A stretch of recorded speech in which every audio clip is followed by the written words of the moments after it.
तो सभी भाइयों और बहनों को मेरी तरफ से जय श्री राम। उम्मीद करता हूँ सभी लोग एकदम बढ़िया होंगे और आगे भी बढ़िया ही रहना। मैं कल की लाइव स्ट्रीम में काफी ज्यादा डिसअपॉइंट हुआ क्योंकि मैंने जितना सोचा था अपने उतने भी मेंबर्स लाइव स्ट्रीम पर नहीं आए। बट फिर भी जो भी आए उनका दिल से शुक्रिया। एंड अगर आपको इस बारे में नहीं पता था और आप पहली बार ये सब सुन रहे हो तो देखो डिस्क्रिप्शन में और कमेंट सेक्शन में मैंने अपने सेकंड चैनल को पिन कर दिया है। आप डायरेक्टली वहां से जाकर हमारे सेकंड चैनल को भी विजिट कर सकते हैं। एंड आप लोग भी बताना कल की लाइव स्ट्रीम देखकर कि आपको वो लाइव स्ट्रीम कैसी लगी, जिसमें हमने काफी ज्यादा बातें भी करी और आगे इन फ्यूचर कौन कौन से गेम खेलने वाले हैं वो सब भी बातें डिस्कस की। यस, अगर जिन्होंने भी नहीं देखी उन्होंने काफी कुछ मिस कर दिया। बट चलो छोड़ो, अब आ जाते हैं वापस से अपने काम धंधे पर, अपने मांगा एक्सप्लेनेशन पर। बट अपने इस काम धंधे में भी थोड़ा सा ड्रॉप आ रहा है क्योंकि अपने जितने भी व्यूअर्स थे वो सभी अचानक से या तो हो सकता है उन पे नोटिफिकेशन ना जाता हो या फिर वो किसी तरीके से मुझसे कनेक्ट नहीं हो पा रहे। बट प्लीज अगर आप इसका कुछ सोल्यूशन करना चाहते हो तो अपने दोस्तों के साथ एक बारी वीडियो को शेयर जरूर से कर देना। एंड चलो बातचीत बहुत ज्यादा हो गई, अब रात को भी बातचीत करेंगे वापस से लाइव में। बट अब करते हैं अपनी मांगा एक्सप्लेन। बट उससे पहले अपने मांगा का थोड़ा सा रिकैप। तो जैसा कि हमने प्रीवियस एपिसोड में देखा था, जो अपने आंध्रा थे कैटलिज्म हीरो, उसके बारे में हमें बताया जाता है जो आंध्रे थे वो मर चुके थे डंजन डेस्टोरेशन की वजह से। जहां ये सारी खबर हमें एसोसिएशन प्रेसिडेंट बताते हैं, जिसे सुनने के बाद यहाँ पर सोलसेंट बोलती हैं अब जितने भी माफियाज या फिर जितने भी बुरे लोग थे अब उनकी रिस्ट्रिक्शन टूट चुकी है, जिस वजह से अब वो पागल कुत्ते की तरह हर जगह तबाही मचाएंगे। एंड अब उसके आगे एपिसोड की स्टार्टिंग में फिर यहाँ पर एसोसिएशन प्रेसिडेंट सोलसेंट को बता रहे होते हैं जो इटालियन गवर्नमेंट है वो साइलेंटली ऑर्डर ऑफ ट्रूथ से मदद मांग रही है, जिसपे ऑर्डर ऑफ ट्रूथ ने उन्हें ये बोला था कि वो उनकी मदद तो कर देंगी लेकिन उनकी भी काफी ज्यादा प्रॉब्लम्स हैं। जिसके बाद सोलसेंट बोलने लगती हैं अच्छा तो तुम्हारे कहने का मतलब ये है ये जो बच्चा है ये उनकी प्रॉब्लम्स को सोल्व करे, इवन जिसको कैटलिज्म हीरो भी सोल्व नहीं कर पाए। क्या ये सच में किसी भी एंगल से तुम्हें लगता है कि ये सेंस बना रहा है? जिसके बाद यहाँ पर एसोसिएशन प्रेसिडेंट बोलते हैं ऑफ कोर्स मुझे ऐसा ही लगता है, तभी तो मैंने लेडी खालिया के ऑफर को भी रिजेक्ट कर दिया था। लेकिन उसके बाद लेडी खालिया ने मुझसे ये बोला था प्लीज इस रिक्वेस्ट को किम श्योजन तक पहुंचा दो। जिसके बाद यहाँ पर एसोसिएशन प्रेसिडेंट किम से बोलते हैं किम श्योजन अगर तुम्हें उनकी मदद नहीं करनी तो तुम अपनी मानो, मतलब उनकी मदद मत करो। और वैसे भी ये सब तुम्हारे मूड पर ही डिपेंड है, जिसपे मैं तो तुम्हें पर्सनली यही सुझाव देना चाहूंगा, तुम्हें फॉरेन कंट्रीज की मदद नहीं करनी चाहिए। और वैसे भी आखिरकार तुम्हें अपने ऊपर डेंजर लेने की क्या ही जरूरत है। लेकिन उसके बाद यहाँ पर अपना किम बोलता है लेकिन मैं, एंड बस ये वाला सीन यहीं पर कट हो जाता है। उसके बाद की बात हमें नहीं बताई जाती। जिसके बाद अपना सीन शिफ्ट होता है अपोस्टल ऑफ टेम्पेस्ट पर, जहाँ पर अपोस्टल ऑफ टेम्पेस्ट किसी से बोल रहा होता है क्या उस लड़के ने पैसे मांगे। एंड अब तो सब कोई गेस कर चुके होंगे आखिरकार यहाँ पर किसकी बात होने लग गई। एंड आप लोगों को भी पता चल गया होगा हाँ के बाद उसने क्या ही बोला होगा। और उसके बाद हम देखते हैं खालिया अपोस्टल ऑफ टेम्पेस्ट के नीचे ही घुटने टेक कर बैठी होती है। और उसके बाद अपोस्टल ऑफ टेम्पेस्ट बोलता है क्या यहाँ पर किम श्योजन को हमारे गोल के बारे में पता चल गया? जिसपे खालिया मना करते हुए बोलती है मुझे बिल्कुल भी ऐसा नहीं लगता कि उसे सब कुछ पता है। लेकिन उसके बाद यहाँ पर अपोस्टल ऑफ टेम्पेस्ट का तो दिमाग खराब हो जाता है और वो बोलने लगता है लेकिन यार फिर भी उसने पैसे क्यों मांग लिए? जिसके बाद लेडी खालिया बोलती है इसका परफेक्ट रीजन तो मुझे खुद भी नहीं पता, लेकिन बस मैं यहाँ पर इतना बोल सकती हूँ कि वो पैसों के लिए बिल्कुल पागल है। जितना सुनने के बाद हम देखते हैं अपोस्टल ऑफ टेम्पेस्ट का तो बिल्कुल मुंह बंद हो जाता है। जिसके बाद यहाँ पर अपोस्टल ऑफ टेम्पेस्ट खालिया से पूछते हैं चलो ठीक है तुम मुझे ये बताओ उसने कितने पैसे मांगे। जिसके बाद यहाँ पर खालिया बताती है किम श्योजन ने यहाँ पर पूरे 100 बिलियन वोन मांगे हैं। जितना सुनने के बाद यहाँ पर अपोस्टल ऑफ टेम्पेस्ट की तो हवा खराब हो जाती है और वो बोलता है ये तो सच में काफी ज्यादा पागल है। और उसके बाद यहाँ पर खालिया बताने लगती है किम श्योजन ने मुझसे ये भी बोला है कि वो अकेले कभी भी फॉरेन नहीं जाएगा, वो अपनी पूरी टीम के साथ ही फॉरेन जाने की बात कर रहा है। जिसके बाद यहाँ पर अपोस्टल ऑफ टेम्पेस्ट भी बोल देता है चलो ठीक है वो जो मांग रहा है उसे दे दो। भाई अगर मुझे पूरे मांगा में कोई सबसे ज्यादा अमीर आदमी लगा है तो वो ये लगा है, मतलब बिना किसी मोल भाव के इसने डायरेक्ट बोल दिया जो मांग रहा है भाई तुम दे दो। मतलब अमीरों का भी अमीर है ये तो, जिसे हम अपने मांगा का अंबानी कह सकते हैं। एंड आप लोग कमेंट में मुझे जरूर से सजेस्ट करना क्या मैं इसका नाम अंबानी रखूं। उसके बाद यहाँ पर खालिया बोलती है क्या आपने क्या बोला? लेकिन यहाँ पर अंबानी बात काटते हुए बोलता है तुम्हें पता है ना जो आंत्रे है वो मारा जा चुका है, वो भी सिर्फ डंजन डेस्टोरेशन के अंदर, तो आखिरकार तुम्हें क्या लगता है हम उसे क्यों रोकें? खालिया जैसा कि तुम्हें पता ही है जो अपोस्टल सेरेमनी है वो जल्द ही होने वाली है और उस वक्त तुम अपोस्टल ऑफ चैस्टिटी भी बन जाओगी, तो इसका मतलब तो तुम यहाँ पर सब कुछ समझ ही रही हो ना। और उसके बाद यहाँ पर लेडी खालिया बोलने लगती है लेकिन, जितना सुनने के बाद यहाँ पर अंबानी बोलता है लेकिन क्या आखिरकार तुम्हें अब क्या चाहिए? और उसके बाद यहाँ पर लेडी खालिया बताती है लेकिन जो उसने पैसे मांगे हैं वो एडवांस में मांगे हैं। एंड बस इसके बाद यहाँ पर अपना सीन शिफ्ट होता है किम पर, जहाँ पर किम अपनी पूरी टीम से बोल रहा होता है यहाँ पर सिचुएशन कुछ ऐसी बन गई है जिस वजह से हमें इटली जाना पड़ेगा और यहाँ पर जिसे भी इटली नहीं जाना वो बता सकता है पहले ही। लेकिन हम यहाँ पर देखते हैं यहाँ तो सब कुछ उल्टा ही होता है। सभी के सभी लोग काफी ज्यादा खुश होते हुए बोलते हैं हुर्रे अब तो हम इटली जाएंगे और वहीं पर काफी ज्यादा मजे करेंगे। लेकिन इनके मजे में टांग अड़ाते हुए किम बोलता है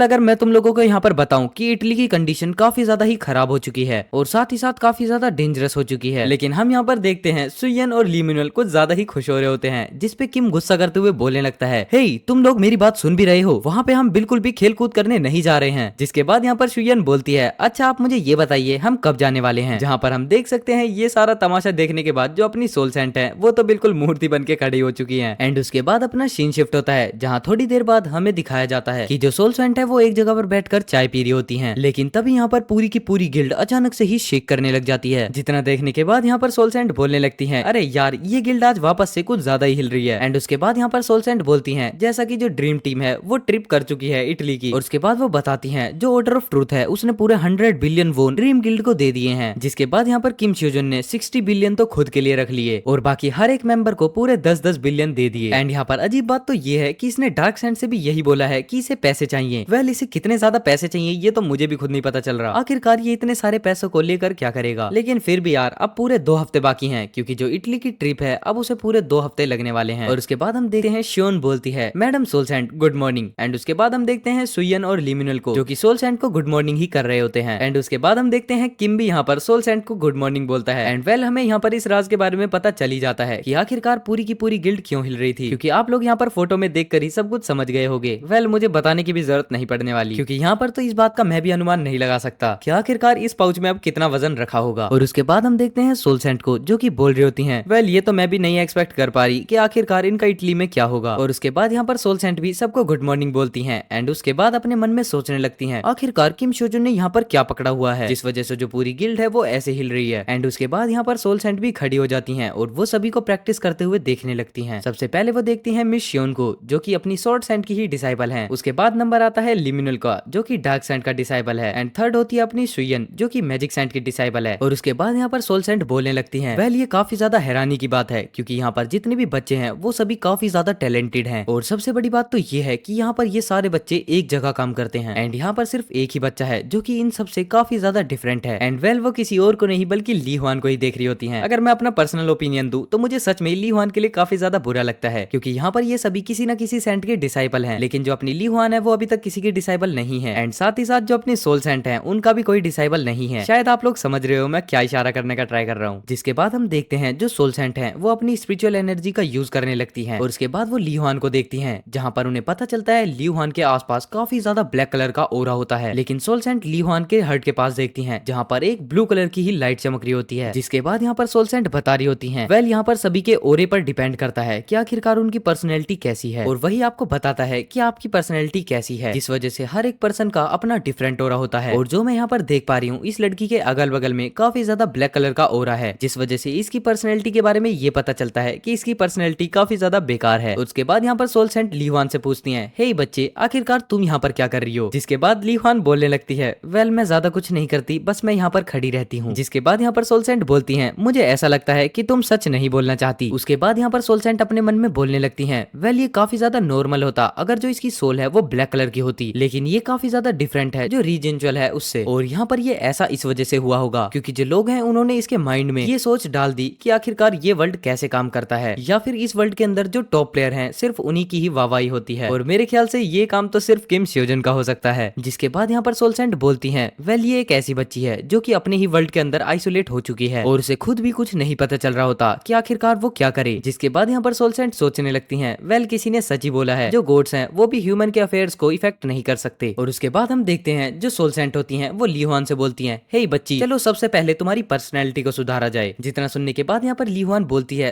क्या मैं कुछ समझी नहीं। जिसके जवाब में सोल सेंट बोलती हैं, क्या तुम सच में नहीं चाहती। जिसके बाद यहाँ पर ली हुआन बोलती है, नहीं नहीं मैं कुछ बोल नहीं पाती, मैं बिल्कुल चुप हो जाती हूँ। लेकिन उसी के साथ हम यहाँ पर देखते हैं जो सोल सेंट होती हैं वो अचानक से ही आती हैं और अपनी उंगली सीधा ली हुआन पर मार देती हैं। जिसके बाद सोल सेंट बोलती हैं, हे तुम खुद से इतना ज्यादा डिसअपॉइंट क्यों हो। लेकिन फिर हम यहाँ पर देखते हैं कि ली हुआन को इससे कुछ भी समझ में नहीं आ रहा होता। जिसके बाद उसे एक और फटका वापस से पड़ जाता है। जिसके बाद यहाँ पर ली हुआन भी बोलने लगती है, एक मिनट प्लीज रुक जाइए, आखिरकार आप मुझे ऐसा क्यों मार रही हैं। जिसके बाद यहाँ पर सोल सेंट अपना ओरा रिलीज करते हुए बोलती हैं, वेल अभी पूरे 2 हफ्ते हैं इटली जाने के लिए, क्यों है ना। एंड वेल उसके बाद हम यहाँ पर देखते हैं अपने सोल सेंट की रियल पावर, जहाँ पर हम देख सकते हैं उनका लुक बिल्कुल टाइगर की तरह लग रहा होता है। एंड उसके बाद हम देखते हैं जो सोल सेंट का पूरा अपीयरेंस होता है वो ही चेंज हो जाता है। और वो उसके बाद ली हुआन से बोलती हैं, मुझे ऐसा लगता है कि सबसे पहले मुझे तुम्हें सुधारना चाहिए। एंड यहाँ पर हम देख सकते हैं ली हुआन की तो बिल्कुल हवा खराब होने लगती है सोल सेंट को इस अवतार में देखने के बाद। एंड उसके बाद हम देखते हैं जो सोल सेंट होती हैं वो ली हुआन से बोलती हैं, आज और अभी से मैं बस ये सुनना चाहती हूँ कि तुम बस हाँ बोलो। इसके जवाब में यहाँ पर ली हुआन बोलती है, यस मैं बिल्कुल समझ गई। एंड वेल यहाँ पर जो बात मैंने पहले आप लोगों को बताई थी वो यहाँ पर सच भी हो जाती है, जिस वजह से अपनी किम की टीम में एक और डिसाइबल आ चुका है। एंड उसके बाद यहाँ पर ली ह्वान का जवाब सुनने के बाद सोलसेंट बोलती है तुम्हारा यस काफी ज्यादा ही स्लो है, ढीला ढाला सा। लेकिन उसके बाद यहाँ पर ली ह्वान काफी ज्यादा तेज चिल्लाते हुए बोलती है यस, जिसके बाद हम देखते हैं जो अपना किम है वो भी काफी ज्यादा पहली बार कंफ्यूज हो चुका है। यहाँ पर सभी लोग किम को देखकर कंफ्यूज होते हैं, आज पहली बार किम खुद कंफ्यूज हो चुका है। उसके बाद यहाँ पर किम मैडम सोलसेंट को देखकर बोलता है मैडम सोलसेंट काफी ज्यादा ही अलग लग रही है। एंड उसके बाद हमें यहाँ पर बताया जाता है किम ने अपने लेक्चर को खत्म कर लिया है। एंड वेल उसके बाद यहाँ पर अपना सीन शिफ्ट होता है पूरे 2 हफ्ते बाद, जहाँ पर एक न्यूज चैनल ड्रीम टीम की ही बात कर रहा होता है और उससे हमें पता चलता है पूरे 2 हफ्ते के अंदर यहाँ पर पूरे कोरिया के अंदर ये बात फैल चुकी है कि किम यहाँ से बाहर जा रहा है। जिसके बाद यहाँ पर कई लोग तो ये कमेंट भी कर रहे होते हैं आखिरकार किम को बाहर जाने की क्या ही जरूरत है, और वैसे भी इटली में काफी ज्यादा ही डेंजरस सिचुएशन है तो किम को बाहर नहीं जाना चाहिए, आखिरकार वो अपनी जान को खतरे में क्यों डाल रहा है। इसके बाद दूसरा कमेंट में कोई बोल रहा होता है वो सच में काफी ज्यादा काइंड हार्टेड है। एंड कई सारे कमेंट्स पढ़ने के बाद बस यही लग रहा होता है कि सभी लोग बस ये बोलना चाहते हैं अपना किम स्योजन कोरिया से बाहर ना जाए। लेकिन उसके बाद हमें यहाँ पर एक प्लेन दिखाया जाता है जहाँ पर हमें पता चलता है अपना किम एकदम रेडी हो चुका है और साथ ही साथ वो एरोप्लेन में भी जा चुका होता है। जिसके बाद हमें यहाँ पर थोड़ी देर बाद का सीन दिखाया जाता है जहाँ पर पूरी की पूरी टीम इटली पहुंच चुकी होती है। एंड उसके बाद यहाँ पर हम ली मिनल और सुयन को देखते हैं जो कि काफी ज्यादा खुश हो रहे होते हैं और बोलते हैं चलो फाइनली हम इटली पहुंच चुके हैं और अब हम यहाँ पर काफी ज्यादा मजे करने वाले हैं। जिसके जवाब में यहाँ पर किम उन पर चिल्लाते हुए बोलता है हे तुम अब यहाँ पर बच्चे नहीं रहे हो और वैसे भी हम यहाँ पर खेल कूद करने थोड़ी आए हैं, हम यहाँ पर अपना काम करने आए हैं। लेकिन उसके बाद यहाँ पर किम को कुछ फील होता है और वो महसूस करता है उसके पीछे से कोई हंस रहा है। एंड उसके बाद हम यहाँ पर देखते हैं काफी सारे पर्सन्स पीछे बैठे होते हैं जिनका लुक तो एकदम गैंगस्टर वाइब लग रहा होता है। जैसा कि सोलसेंट ने बताया था अब जितने भी गैंगस्टर्स होंगे वो सभी कुछ ज्यादा ही बनकर देखने लगेंगे। अब यहाँ पर सेम हमें वही देखने के लिए भी मिल रहा होता है, जिसे देखने के बाद यहाँ पर किम सोचने लगता है वेल मुझे ऐसा लगता है यहाँ का माहौल काफी ज्यादा ही खराब हो चुका है। लेकिन उसके बाद यहाँ पर शियोन आती है और वो किम से बोलती है किम स्योजन आखिरकार अब हमें क्या करना चाहिए। उसके बाद यहाँ पर किम बताता है वेल मुझे यहाँ पर ये बताया गया था एक गिल्ड हमें यहाँ पर पिक करने के लिए आएगी। लेकिन जितने में ही यहाँ पर किम को एक आवाज सुनाई देती है और वो कोई बोल रहा होता है अच्छा तो आप ही हैं ड्रीम टीम। एंड उसके बाद हम यहाँ पर देखते हैं अपने मांगा में एंट्री हुई होती है एक और लड़की की जो कि खुद को इंट्रोड्यूस कराते हुए बोलती है तुम सबसे मिलकर मुझे काफी ज्यादा खुशी हुई, मेरा नाम है अलीना और मैं इटालियन गवर्नमेंट की एसोसिएशन की एक मैनेजर हूँ और आप सभी का काफी ज्यादा स्वागत है हमारे इटली के अंदर। उसके बाद यहाँ पर किम भी अलीना से हाथ मिलाते हुए बोलता है वेल मेरा नाम है किम स्योजन और ये है मेरी पूरी टीम। एंड उसके बाद हम यहाँ पर अलीना को देखते हैं जो कि अपने मन में सोच रही होती है वेल यहाँ पर एक ए रैंक हंटर है और बाकी 4 बी रैंक हंटर, लेकिन मुझे सच में यहाँ पर ये लगा था कि ऑर्डर ऑफ ट्रूथ यहाँ पर किसी एक एस रैंक हंटर को भी भेजेंगे। और उसके बाद यहाँ पर अलीना भी किम से बोलती है वेल चलो ठीक है अब हम लोग कोऑपरेशन में रहेंगे और मुझे ऐसा लगता है कि आप काफी ज्यादा थक चुके होंगे इतने बड़े सफर को कर चलो मैं आपको आपके कमरे तक लेकर चलती हूँ। लेकिन उसके बाद हम यहाँ पर देखते हैं जो वो गैंगस्टर्स वाइब पर्सन खड़े थे उनमें कोई वो अपनी लैंग्वेज में ही किम को कुछ बोलने लगते हैं। जिसके बाद यहाँ पर किम भी अलीना से पूछता है आखिरकार ये लोग क्या कह रहे हैं। और उसके बाद यहाँ पर अलीना किम से बोलने लगती है वेल आपको टेंशन लेने की जरूरत नहीं है ये लोग ऐसे ही चले जाएंगे। और उसके बाद यहाँ पर अलीना किम को कुछ एक सर्कल में मतलब लाइटनिंग टाइप का सर्कल कुछ देती है। और उसके बाद यहाँ पर किम पूछता है आखिरकार ये क्या है, जिसके बाद यहाँ पर अलीना बताती है ये एक तरीके से स्पिरिचुअल कनेक्शन है। वेल ये इतने अच्छे से तो डेवलप नहीं हुआ है क्योंकि मैं अभी भी इस पर काम कर रही हूँ, लेकिन फिर भी ये आपकी इतनी तो मदद कर ही देगा जिससे आप यहाँ की लैंग्वेज को अच्छे से समझ पाओगे। अगर मैं यहाँ पर आप लोगों को एकदम साफ भाषा में बताऊं तो ये एक तरीके से ट्रांसलेटर का काम ही करेगा। उसके बाद हम यहाँ पर देखते हैं जैसे ही किम उस स्पिरिचुअल बॉल को अपने हाथों में लेता है उसे पीछे खड़े लोगों की बात समझ में आने लगती है, जहाँ पर एक पर्सन बोल रहा होता है अच्छा तो ये वही बच्चे हैं जो कि मॉन्स्टर्स को मारने के लिए आए हैं। वेल मुझे ये लोग देखने में तो काफी ज्यादा ही कमजोर लग रहे हैं, अगर मैं इन्हें एक पंच भी मार दूं तो ये यहीं मर जाएं। जिसके बगल वाला आदमी बोलने लगता है हाँ हाँ तुमने बिल्कुल सही बोला। वेल इन्हें वैसे भी काफी ज्यादा खुशी मनानी चाहिए कि इन्हें इटली में आने का मौका मिल गया। जिसके बाद यहाँ पर किम इनकी बातें तो सुन लेता है लेकिन वो इन सबको इग्नोर करते हुए बोलता है चलो यार छोड़ो इन सभी को, वैसे भी ऐसे पर्सन तो हमें हर जगह देखने के लिए मिलते हैं। लेकिन उसके बाद यहाँ पर एक पर्सन कुछ ऐसा बोल देता है जो कि उसे नहीं बोलना चाहिए था, जिसमें से उनमें से एक पर्सन बोल रहा होता है वेल इनकी टीम में काफी ज्यादा सुंदर सुंदर लड़कियां हैं लेकिन फिर भी हम उन्हें टच नहीं कर सकते क्योंकि वो काफी जल्दी तो मरने ही वाली हैं। एंड उसके बाद हम यहाँ पर देखते हैं किम काफी ज्यादा खतरनाक लुक से उन लोगों को देखने लगता है। एंड वेल इसी सस्पेंस के साथ ये वाला एपिसोड यहीं पर खत्म होता है। अब आप लोग मुझे कमेंट में बता देना कि आपको ये एक्सप्लेनेशन कैसी लगी। एंड प्लीज यार लाइव में जरूर से ज्वाइन हो जाना, अपने चैनल का लिंक नीचे कमेंट में मिल जाएगा। हमारे सेकंड चैनल को भी प्लीज जरूर से सब्सक्राइब कर लेना एंड बातचीत करने के लिए वापस से रात को 8 बजे लाइव पर आ जाना। तो चलो इस वाले एपिसोड को यहीं पर खत्म करते हैं। मैं मिलता हूँ आपसे शाम को एक और नए एपिसोड के साथ, तब तक के लिए टेक केयर, गुड बाय।